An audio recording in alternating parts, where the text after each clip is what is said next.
झारखंड जब बिहार के साथ था उसी समय से झारखंड को लेकर हम लड़ाई लड़ते रहे हैं और झारखंड अलग राज्य का मांग हम लोग जानते हैं। आदिवासी बहुलता के आधार पर हम लड़ाई लड़ते रहे हैं और इस भावना से हर आदिवासी जुड़ा है और मैं भी बचपन से इस भावना से मैं भी जुड़ा हूं।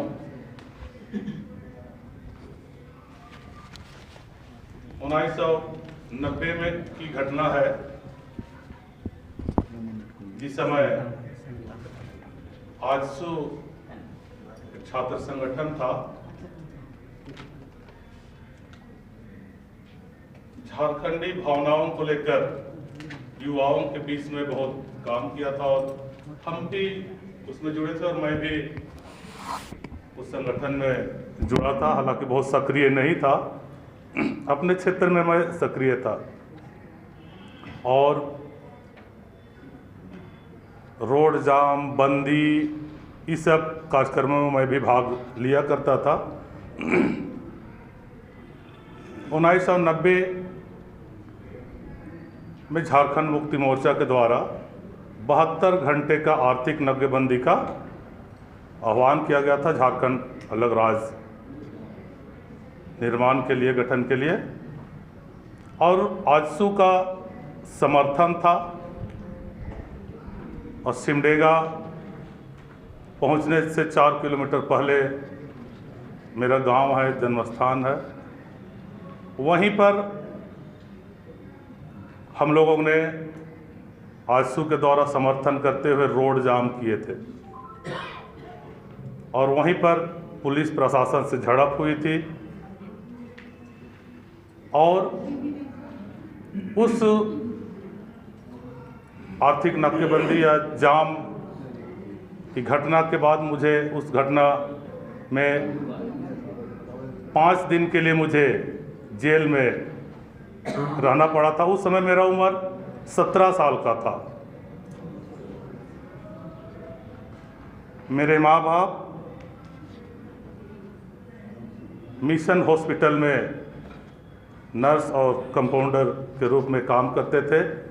जीएल चर्च का एक हॉस्पिटल था, वहीं उनका संचालन उनके द्वारा किया जा रहा था और मिशन हॉस्पिटल में लोग सेवा देने से कतराते हैं क्योंकि पैसा कम मिलता है। मेरे माँ बाप मुझे डॉक्टर बनाना चाहते थे और आईएएससी का रिजल्ट नहीं निकला था। आईएएससी का एग्ज़ाम हम लोग लिखे थे और रिजल्ट निकलने से पहले ही 1990 में रिजल्ट निकलने से पहले मुझे 5 दिन के लिए जेल जाना पड़ा। मेरे पिताजी बहुत नाराज़ हुए। आजसू के नेताओं को खोज रहे थे, घर में बंदूक था कि एकदम हम गोली से मार देंगे सबको। मेरा बेटा का भविष्य बर्बाद कर दिया, इसको जेल भिजवा दिया। आजसू के नेताओं को खोज रहे थे, गोली मारेंगे, मेरा बेटा को जीवन भविष्य बर्बाद कर दिया। जेल में मैं रहा और इस बात को मैं जानता था कि जेल जाने से कुछ नहीं होता है। सज़ा जब तक नहीं होगा मेरा भविष्य सुरक्षित है, इस बात को मैं जानता था, इसलिए मैं इत्मीनान था। और इस घटना को मैं इसलिए बताया कि झारखंडी भावना से मैं बचपन से जुड़ा हूं और लगातार संघर्ष करता रहा हूं और यह संघर्ष आगे बढ़ता गया। पढ़ाई रांची में जब था तब खाली थोड़ा सा आंदोलन से मैं दूर था, लेकिन जब एलएलबी करने के बाद अपने क्षेत्र में गया तो फिर मैं आंदोलन में जुड़ा और उस समय एक जन संगठन झारखंड जंगल बचाओ आंदोलन, जो वन अधिकार कानून 2006 को धरातल पर लाने के लिए, लोगों को जंगल का अधिकार दिलाने के लिए, विस्थापन और आदिवासी मुद्दों पर यह जन संगठन काम करता है, उसमें मैं जुड़ा और गांव-गांव जाके लोगों को जागरूक करने लगा। इन सभी कार्यक्रमों के दौरान मुझे लोगों की भावनाओं से अवगत होने का अवसर प्राप्त हुआ। पढ़ा राजाओं से भी मैं सामाजिक नियम कानून को भी समझने लगा, उनके बीच में भी जाने लगा, और मैं हमारे आदिवासी समुदाय की गूढ़ बातों को, भावनाओं को समझ पाया और पूरी तरह से राजनीतिक रूप से, चूँकि मैं इस बात को जानता था कि कोई भी समस्या राजनीति से उत्पन्न होता है और उसका समाधान भी राजनीति से ही होना है। और जनता ने मुझे आज विधायक के रूप में चुना है और 2019 में मुझे कोलेबिरा से उपचुनाव में पार्टी ने मुझे उम्मीदवार बनाया और वहाँ की जनता ने मुझे विधायक के रूप में चुना। और विधायक रहते हुए अभी कार्यकाल अगर देखें तो 19 से अभी 24 तक करीब 6 साल मेरा विधायक रहते हुए हुआ है। और मैं हर विधानसभा के सदन में आदिवासी मुद्दों को रखता हूं। और पेशा कानून तो बना है 1996 में कांग्रेस पार्टी और सहयोगी विचारधारा के लोगों ने मिलकर बनाया है। वन अधिकार कानून 2006 भी जो इसी भावना से प्रभावित होकर बना है। इन सभी चीज़ों को मैं हमेशा सदन में रखते आया हूँ। कोई भी सदन आदिवासी मुद्दा को बिना रखे मेरा नहीं पार हुआ है।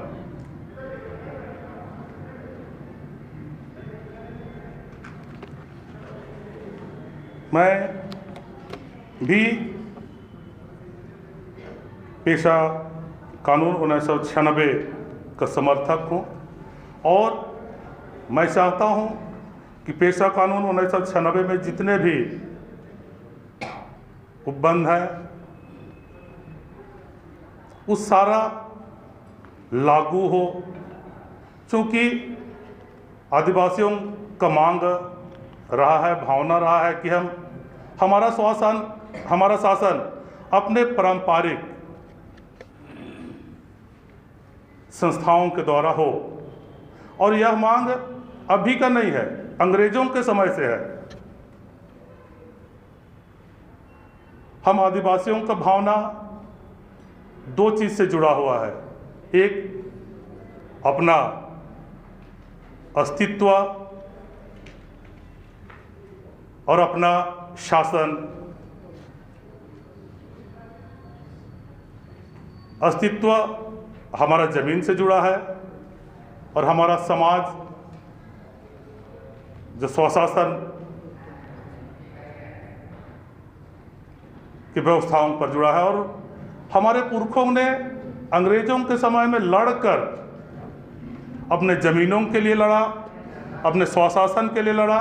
और अंग्रेजों के शासन काल में जब देश गुलाम था, उस समय तो बहुत कम पढ़े लिखे थे, इसके बावजूद अपने जमीन और अपने स्वशासन पारंपरिक व्यवस्थाओं को बचाए रखने के लिए अंग्रेजों के शासनकाल में कानून बनवाने में सफलता हासिल की है। सिर्फ अब तो हम पढ़े लिखे हैं, अब हम क्यों कमज़ोर हो रहे हैं? हमारे पुरखों का बनाया हुआ कानून को ही अगर हम संरक्षण दिला देंगे, CNT, विल्सन रूल और स्वशासन के व्यवस्था, इन सबों को अगर हम बचा लेंगे तो हमारा समाज बच जाएगा। हमारे आजीविका जो संसाधन है, हमारा अस्तित्व का जो संसाधन है, हमारी पहचान के जो संसाधन है जुड़े हैं जिनसे, उन सभी चीज़ों को बचा लेंगे तो हम बच जाएंगे। और पेशा 1996 इन सारी चीज़ों को संरक्षण देने में सक्षम है। जमीन को संरक्षण करेगा, जंगल को संरक्षण करेगा, आजीविका से जुड़े संसाधनों को संरक्षण करेगा, हमारे संस्कृतियों को संरक्षण करेगा और हमें आगे बढ़ाने का ताकत यह कानून रखता है।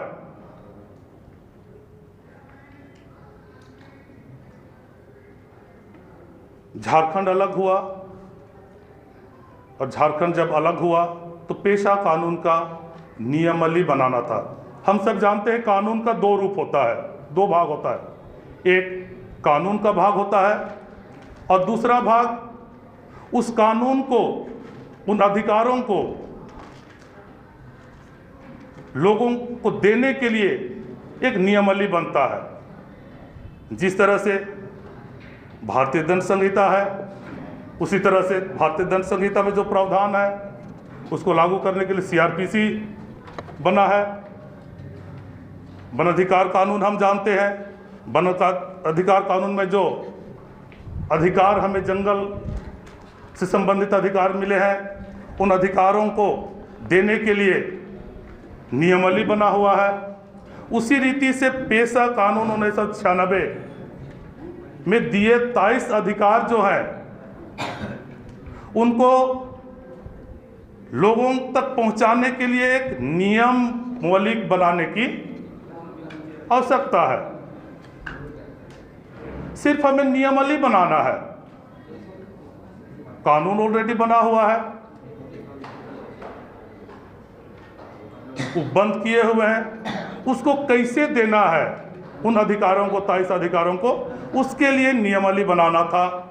लेकिन 2001 में नियमावली ना बनाकर झारखंड पंचायती राज अधिनियम जो त्रिस्तरीय पंचायत चुनाव के लिए था, उसमें पेशा का कुछ अधिकारों को डाल दिया गया और कह दिया गया कि पेशा कानून का नियमावली यही है, पेशा कानून यही है। पेशा कानून के बारे में हमारे पूर्व वक्ताओं ने बताया है, पेशा कानून क्यों जरूरी है, पेशा कानून में क्या चीज़ है, हम सबको ही जानते हैं। क्यों पेशा नियमावली नहीं बन रहा है, इस संबंध में मैं हमारे यूट्यूब चैनल के साथी हैं, उनके चैनल के माध्यम से मैं और कई चैनलों के माध्यम से मैं जानकारी देने का प्रयास किया हूं। आदिवासियों को जो स्वशासन का अधिकार और प्राकृतिक संसाधनों और खनिज संपदाओं पर जो अधिकार और राजनीतिक क्षेत्रों में राजनीतिक एमएलए, एमपी या अन्य मुखिया या जितने भी पद हैं उनमें आरक्षण, नौकरियों में आरक्षण, बिजनेस के लिए संरक्षण, व्यापार में संरक्षण, ये सारा चीज जो मिल रहा है आदिवासियों को, इन सभी अधिकारों को रोकना और हमारे संसाधनों को छीनने का प्रयास, ग्रेगसन जी बता रहे थे कि गिद्ध दृष्टि लोगों की लगी है हमारे संसाधनों पर। लोगों का नजर हमारे इस भूभाग पर है। हम सबको ही जानते हैं इतिहास, हमारे पुरखा पहले समतल जगह में हुआ करते थे, खदेड़ कर इस जंगल में भेज दिया और हमें राक्षस का नाम दिया गया।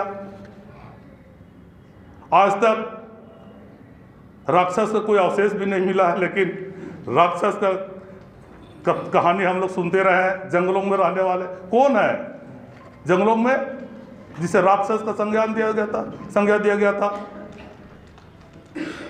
आज तक तो इसका जीवाश्म नहीं मिला।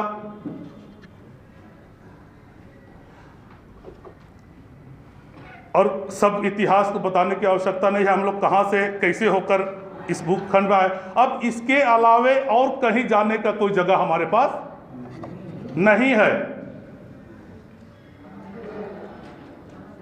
हमारे जो जीने का जो जगह है, भूखंड है, जिससे हमारा अस्तित्व, हमारा संस्कृति जुड़ा हुआ है, सौभाग्य कहें कि दुर्भाग्य कहें, इसी भूखंड पर कीमती खनिज संपदा इसी भूखंड के अंदर है, और इस भूखंड के ऊपर भी आजीविका से भरपूर संसाधन है, असीमित संसाधन है, कभी नहीं खत्म होने वाला। इस पर लोगों का नजर है, दो चीज पर। और एक चीज पर नजर है कि अब आदिवासी नेता बन रहे हैं, अपने हक अधिकार के लिए लड़ रहे हैं। राजनीतिक आरक्षण के तहत अनुसूचित क्षेत्र में जो राजनीतिक आरक्षण है एमएलए एमपी के लिए, उस आरक्षण को भी खत्म करना चाह रहे हैं। राजनीतिक रूप से ये मजबूत ना हो, सबल ना हो। नौकरियों के माध्यम से भी आज हम आगे बढ़ रहे हैं। आज बड़े बड़े उच्च पदों पर आदिवासी समुदाय के लोग हैं। लोग नहीं चाहते कि नेता बने, अफसर बने, इसलिए अनुसूचित क्षेत्र को भी खत्म करना चाहते हैं। अनुसूचित क्षेत्र को खत्म करना है, इनका जमीन को छीनना है, इनके जंगलों को छीनना है जो जीने का साधन है, और इस जमीन के अंदर के खनिज संपदाओं को भी छीनना है। यही वजह है कि आज पेशा कानून को जमीन से में उतरने से उन अधिकारों को देने के लिए जो नियमावली बनना था, उस नियमावली को बनाने से रोकने के लिए ये धर्म के नाम पर हमें लड़ा रहे हैं, और हम उसमें भाग जाते हैं अपना व्यक्तिगत और निजी स्वार्थ के कारण।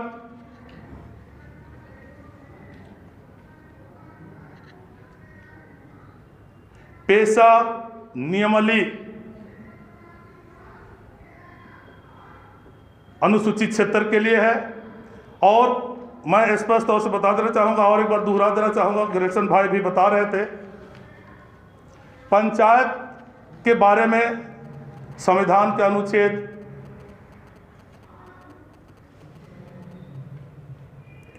243 में प्रावधान किया गया है, और इसी 243 में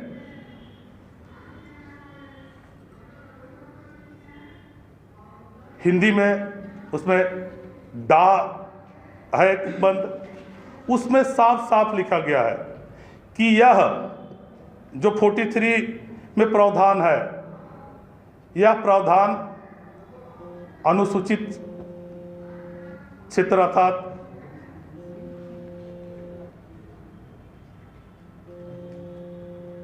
अनुसूचित क्षेत्र में यह लागू नहीं होगा। एकदम स्पष्ट प्रावधान किया हुआ है। अर्थात अनुसूचित क्षेत्र में जो स्वशासन का आधार ग्राम सभा है, इसमें यह कानून लागू नहीं होगा। लेकिन 2001 में झारखंड पंचायती राज अधिनियम बनाकर उसको कह दिया गया कि पेशा कानून यही है।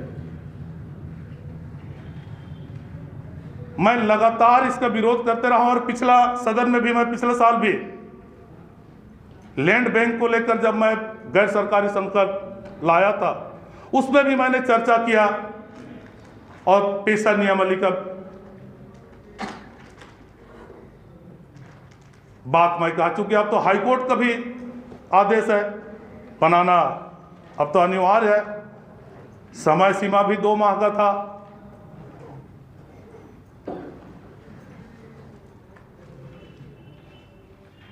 पेशा नियमावली बालू का भी अधिकार देगा, गैर मजरूआ का भी अधिकार देगा, जंगल का तो खैर वन अधिकार कानून है ही।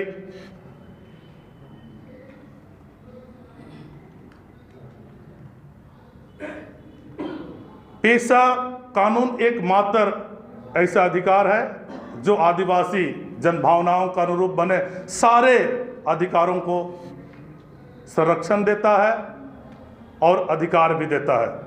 मैं आप सबों को बता देना चाहूँगा, यह अंतिम विकल्प है, अंतिम अवसर है। इसके बाद अगर हम पेशा का नियमावली नहीं बना पाए तो आदिवासी समुदाय खत्म हो जाएगा।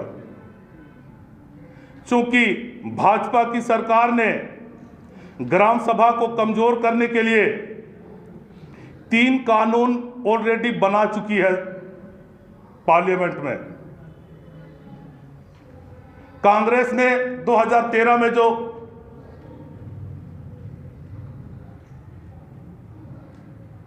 जमीन अधिग्रहण कानून और पुनर्वास का जो कानून लाया, उसमें भी ग्राम सभा को आधार बनाया गया था कि ग्राम सभा सहमत होगी तभी वहां पर कोई सरकारी योजना आएगा। भाजपा अपने पूंजीपति दोस्तों को जमीन नहीं दे पा रही थी। 2017 में झारखंड में रघुवर दास जी के शासनकाल में यहां पर लागू कर दिया गया और पेशा अनुसूचित क्षेत्रों में भी जो ग्राम सभा का अधिकार है सहमति का, उसे क्या कर दिया गया? खत्म कर दिया गया।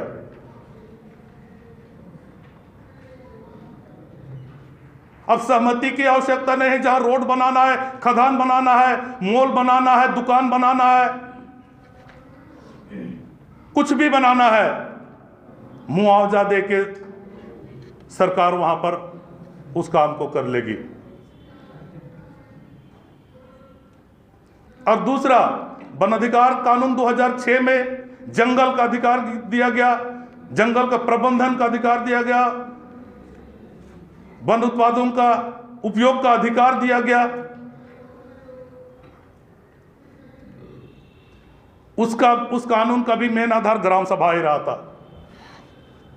इस कानून के चलते पूंजीपतियों को माइनिंग और रोड, रेल और दुकान, मॉल, पार्क बनाने के लिए जमीन नहीं दे पा रही थी, जंगल को नहीं दे पा रही थी।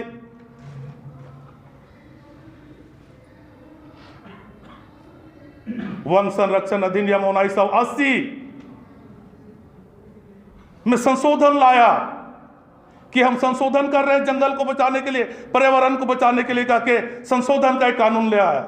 लेकिन जब आप उसको आगे पढ़ेंगे तो कानून संशोधन का नहीं है, जंगल को बर्बाद और उजाड़ने का, पर्यावरण को खत्म करने का वह संशोधन था जिसे 2023 में लाई है।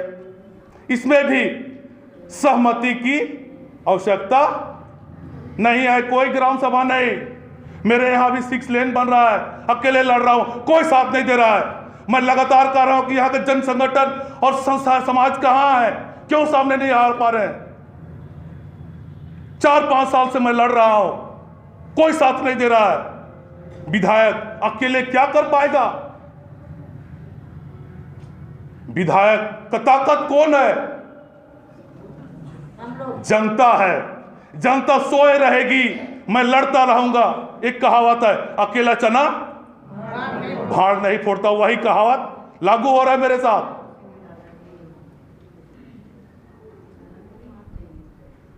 बंधु था, ये भी सदन में लड़ते रहते थे।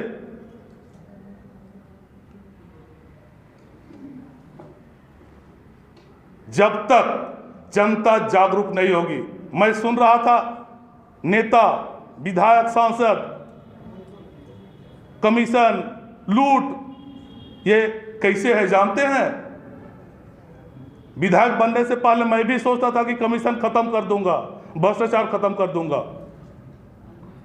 जहां जहां जाता था प्रचार के लिए, कानून की बातों को बताने के लिए, लोग मेरे मोटरसाइकिल में तेल भर के भेजते थे, खाना खिला के भेजते थे, 1 पैसा मेरा नहीं लगता था। आज जब विधायक बना तो गांव जाओ, मीटिंग हो तो खाना खिलाओ, कोई समाज में जाओ तो पैसा दो। 1 मिनट सर, एक आखिरी में बोलिएगा आप। 1 मिनट आप चुप रहिएगा, अभी अंतिम में बोलिएगा, बैठिए अभी। आप चुप रहिए, अभी बाद में बोलिएगा, जब आपको बोलने का समय आएगा तब बोलिएगा। आपको समय मिलेगा,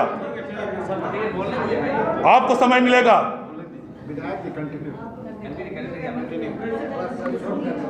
पहले सुनिए उसके बाद जवाब दीजिए। आज सुनना सीखिए। इसलिए मैं इसको बता रहा हूं, क्योंकि यहां पर चर्चा हो रही हो चुका है। ठीक है। एमएलए लोग या सरकार के लोग कमीशन लेते हैं, घूस लेते हैं, हम चुन के भेजते हैं, वे काम नहीं करते और इस काम में रहते, इसलिए यह जवाब देना जरूरी है। आज इतना विधायक लोग से मांगा जाता है, विधायक का काम क्या है बताइए? विधायक का काम नीति बनाना, लेकिन विधायक तो आप लोग क्या मांगते हैं? कहीं सांस्कृतिक कार्यक्रम हो रहा है समाज का, दादा है ना, क्या चिट्ठी आता है? सहयोग राशि दीजिए, इतना मानदार, इतना ढोलक, इतना नगाड़ा, इतना लोगों के खाने का व्यवस्था। समाज में मंदिर बन रहा है, मस्जिद बन रहा है, चर्च बन रहा है, वहां सहयोग। और ये तो हम लोग देते ही हैं, लेकिन जब कोई योजना आता है, मान लिया इंदिरा आवास या अबू आवास ही आ गया, प्राथमिकता के आधार पर देना है, लेकिन लोग पैसा देकर, अफसरों को, पदाधिकारियों को पैसा देकर पहला लाइन में, पहला नंबर में आना चाहते हैं। वहीं से भ्रष्टाचार शुरू। जिस दिन नीचे स्तर पर सुधार हो जाएगा, ऊपर अपने आप सुधार हो जाएगा। जिस दिन